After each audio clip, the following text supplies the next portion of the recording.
into the car. We have just gotten to the gym.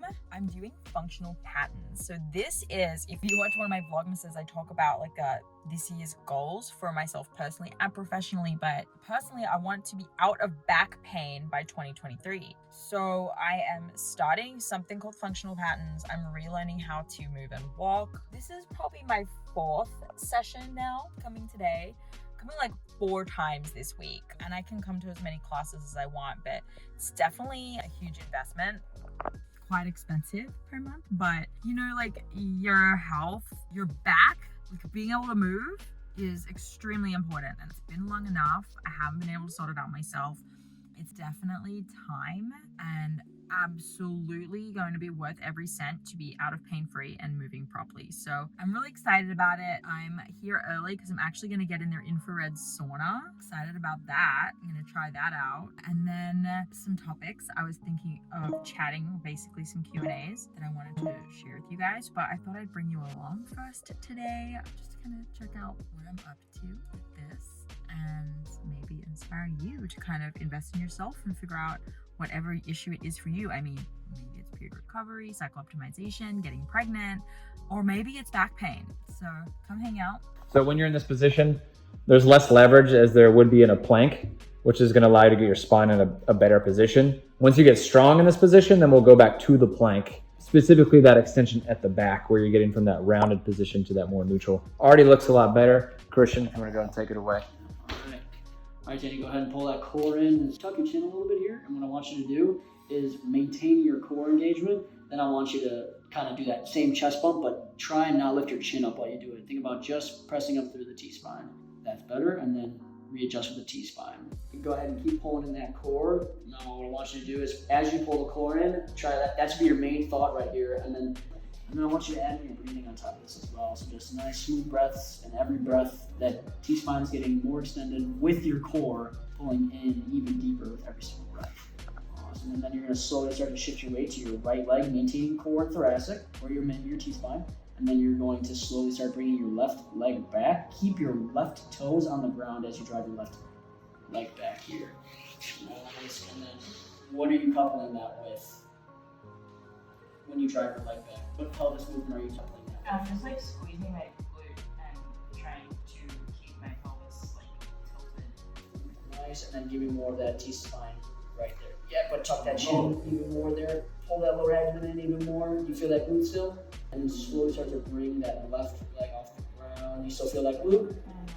Pull that core in, and then give me more of that T-spine without the neck here. Pull the core in. Nice. That was way better. More, yeah. Even more. 3, Nice. 2, 1. Take a break. So we are in La Sauna, the infrared sauna. I have a fair bit of time before my session, just kind of hanging out in here. So I thought I would jump in and chat with you about like the laundry list of episode topics that I have. However, I kind of wanted to touch base today on failure. You know, failure is something that we feel through recovery about our bodies or about us, our ability to do this, or our body is failing us because I'm doing all the things and it's not responding. And you know, failure is coming up for me with our business, for example. Like, you know, when you feel so passionately about something, you want to help people, you want to make it all that you spend your time on, you know, you still have to put food on the table. So technically, you know, it might be a passion project, but it also needs to pay the bills. And as a result, you know, Ashley and I are always trying new things and trying to figure out, you know, how do you make money and how do you do this full time in a market that hasn't existed before? And we've done amazing. You know, we've been coaching now since 2019. We've been making this our living for a while. And it's been really amazing, but there's still growth to happen, right? Because, like, long story short, it was just me, and then I brought Ashley on as a business partner, so now, like, we need to make 2 incomes, you know? So there's just, like, a lot of feeling it out and trying new things, and then pivoting and trying new things and pivoting. And even though it can be painful, it's a really important part of the process. And I bring this up for you because I think failure is really prevalent for us as, right, failure. What if I start this process and I don't get my period back and I fail? What if I start this process and I do get my period back, but I hate my life? and my life is a failure? What if I try this and my body fails me? Failure, failure, failure, failure. The thing that we're going through with our business reminded me of this, because we tried this thing and we were not super nervous, but I definitely had that pit in my stomach, uncomfortable, what if this doesn't work? It wasn't even a big thing. It was this super small, low risk thing, but there was still some fear around it. I think I don't even know. It doesn't even matter. There was still some fear of the failure around it. And when we saw that it wasn't working, which we had 100 might not, what I'm really proud of us about is how we were able to immediately get to okay, pivot. First of all, here's how long we're going to stick this out and see if it works. Second of all, here's what we're going to do if it doesn't. Third, what does this information we now have mean about how we can move forward? And what does this information tell us about the expectations and beliefs we have? And what does our feelings, what does our fear tell us about the expectations that we have?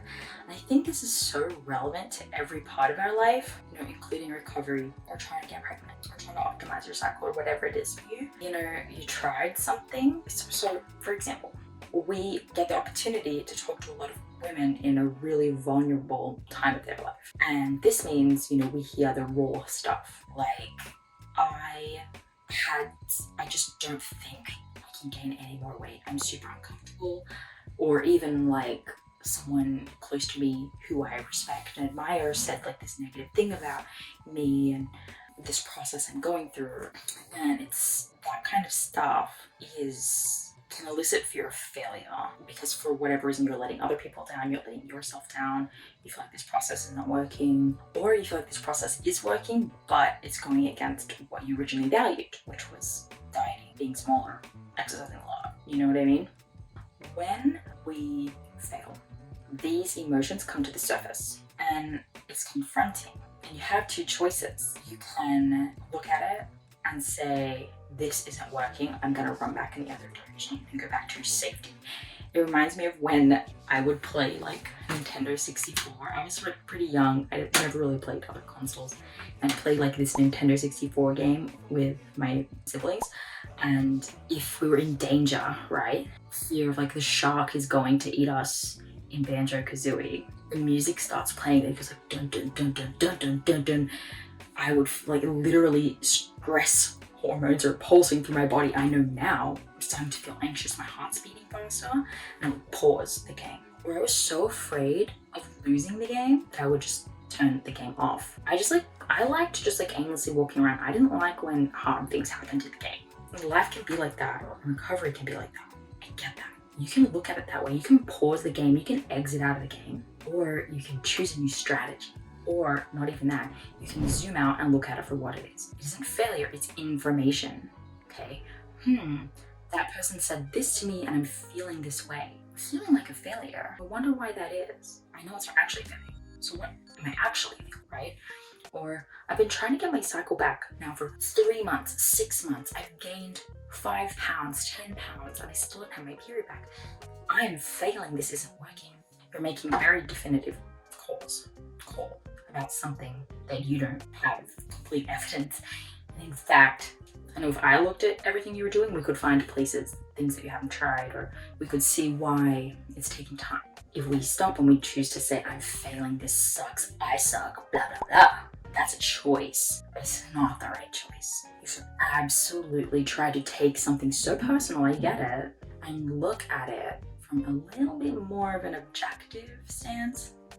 Have you really tried everything? Or can you pivot?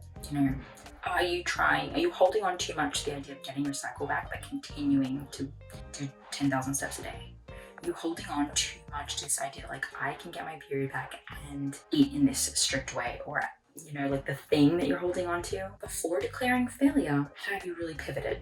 Have you really tried everything? Probably not. Ashley and I have a million things we can try before we say that our business, helping women get their periods back, isn't one million things. Sometimes that's overwhelming. When we just find the thing? But that's the truth. That's the journey we're on. And you're on that same thing. It's not easy. Some people it's easy, but most people it's not. Those are just my thoughts on failure and just stay intrigued about like, what do you see in yourself? What thought patterns, what feelings of failure, what feelings of fear come up most for you? And how much of it is a lie you're actually trapped? Or a lie that you have actually tried everything? Or a lie that, you know, this is all you're capable of doing or all you're willing to do? Because I know there are stress issues, health issues, exercise issues, whatever it is. I know that they're there and that you can find them. Oh my god, too hard and my phone turned off, but I was starting to waffle on anyway. You understand what I'm saying. You get it, Let's go train. So, I'm back. Drove home from Austin. I am having an element, like a adrenaline cocktail, electrolytes. I'm having electrolytes afterwards because I got a little sweaty. I haven't had any today, and now I'm gonna have a little snack because I'm post-workout, and then I'm actually going to start making dinner. I try sometimes to make it early so that my daughter can have some when she gets home. So bringing it along. So this recipe I'm going to make is something that my mom used to make her whole life. Our whole life. It was actually from a cookbook that she got for her wedding. Famous cookbook, the Common Sense Cookbook. And I wanted to share this meal with you guys for a couple reasons. One, it is a great example of an awesome meal during recovery. It hits all of the macronutrients, it hits all of the mineral nutrient density. I'll take you through it. And the other reason, because this is a common question I get, is that it's an easy way to eat red meat and it is budget friendly because it's all like peasant food ingredients, right? So we have got a sweet potato, carrots, onion, ground beef, bacon, cabbage, spices, and the actual recipe for this usually has soy sauce, but I just don't have any, and rice, which I think I already have, and rice, which I have to cook. I'm gonna show you how to make this. It's so easy. That's the other thing. Cheap, budget friendly, nutrient dense, and easy peasy.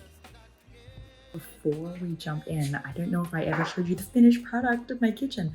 Weeks ago, I posted me at the very beginning building my first cabinet boxes, and now I'm gonna put a before picture up here, and I'll put the link. Maybe I have a link. There is a video of me in the process of building this and preparing this. This is the finished product. Isn't it beautiful? So I built these cabinet boxes. I did the crown molding myself as well. Do you know how difficult that is? And I painted the whole thing, and I built this range hood, plastered it myself, and then I decorated. So good. Okay, let's cook. You're chilling when the rain. You're some kind of butterfly. Baby, you give me midnight. You whip up my appetite. Don't leave me here high and dry. Baby, you give me ice and fire. You're channeling wind and rain. You're some kind of butterfly. Baby, you give me midnight. You whip up my appetite. Don't leave me here high and dry. Oh, oh, oh,